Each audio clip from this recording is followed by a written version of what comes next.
Thumbnail देख के आपको पता ही तो चल गया होगा कि वीडियो किस टॉपिक पे बना हुआ है दोस्तों।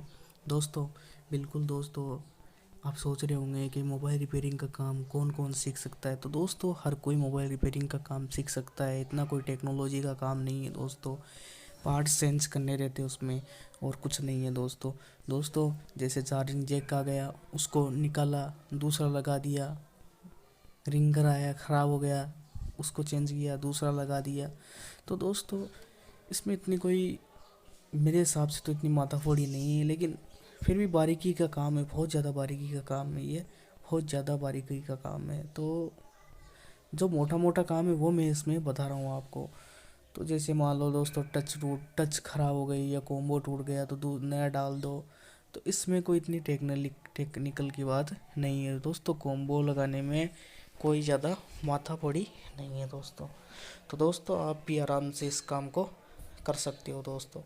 दोस्तों इसको काम सीखने की वैसे कोई उम्र नहीं होती है, आप किसी भी उम्र में सीख सकते हो।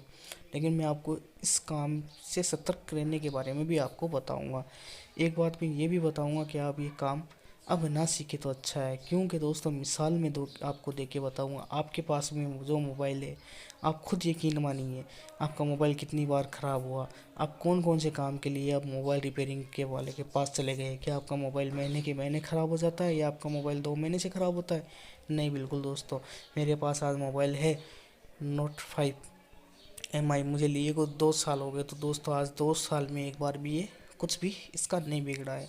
तो दोस्तों हाँ, गलती से वो गिर जाता है, कुछ ख़राब हो जाता है, तो दोस्तों हमेशा तो होता नहीं है। और दोस्तों बहुत सी, अब तो बहुत सी दुकानें भी हो गई है, बहुत से कंपटीशन भी हो गए हैं।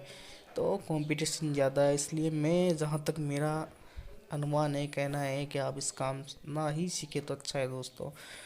क्योंकि दोस्तों अगर फिर भी आप कहो कि नहीं यार हम सीखेंगे, तो आप इंस्टीट्यूट से तो बिल्कुल मत सीखना, क्योंकि इंस्टीट्यूट से सीखोगे वो बंदा कभी सक्सेस नहीं होता है।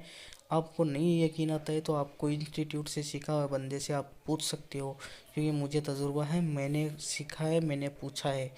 तो आप भी इससे सतर्क रहे, इंस्टीट्यूट बिल्कुल ना जाए, ना बिल्कुल सीखे। दूसरी बात दोस्तों, आप अगर काम सीखना चाहते हो तो किसी मिस्त्री के नीचे बैठ के ही आप काम सीख सकते हो, मिस्त्री के पास से ही काम सीख सकते हो। तो अच्छे मिस्त्री के पास में जो बड़े लेवल का काम करता हो दोस्तों। तो ये मेरा आपसे कहना था दोस्तों, ये काम से आप सतर्क रहे दोस्तों। और दोस्तों इसमें फ़ायदा कब था? इसमें फ़ायदा जब था, जब बेनिफिट इसका तब था जब मोबाइल शुरू शुरू में चले थे दोस्तों। उस टाइम पर बहुत से मोबाइल ख़राब भी होते थे दोस्तों, मोबाइल में भी बहुत सी मिस्टेकें होती थी, अब उतनी नहीं होती है। तो दोस्तों अगर आप मेरे चैनल पे पहली बार आए हो तो प्लीज़ मेरे चैनल को सब्सक्राइब ज़रूर करना, लाइक करना, क्योंकि मैं ऐसे ही आप इन्फॉर्मेशन आपके लिए लेता आता हूँ दोस्तों। तो दोस्तों आप मेरे कमेंट करके ज़रूर बताइए कि आपको मेरा वीडियो कैसा लगा, मेरी इन्फॉर्मेशन आपको कैसी लगी दोस्तों। यही मैं आपसे कहना चाहता हूँ दोस्तों। तो दोस्तों अब सोच समझ के ही कदम उठाना, आपको सीखना है या नहीं सीखना है, अब सोच समझ के ही कदम उठाना। 10 जगह पूछना, उसके बाद 10 जनों की राय लेना, उसके बाद ही कोई कदम उठाना। लेकिन इंस्टीट्यूट से काम कभी मत सीखना, सीखो तो किसी मिस्त्री के नीचे सीखो। और भी दोस्तों वैसे बहुत से काम हैं, आप वो भी सीख सकते हो, लेकिन आपके अगर दिल में इच्छा है ही सीखने की तो आप ये भी सीखो। तो दोस्तों मेरे वीडियो को लाइक करें, सब्सक्राइब करें, चैनल को शेयर करें। तो दोस्तों चलते हैं, मिलते हैं अगले वीडियो में। जय हिंद।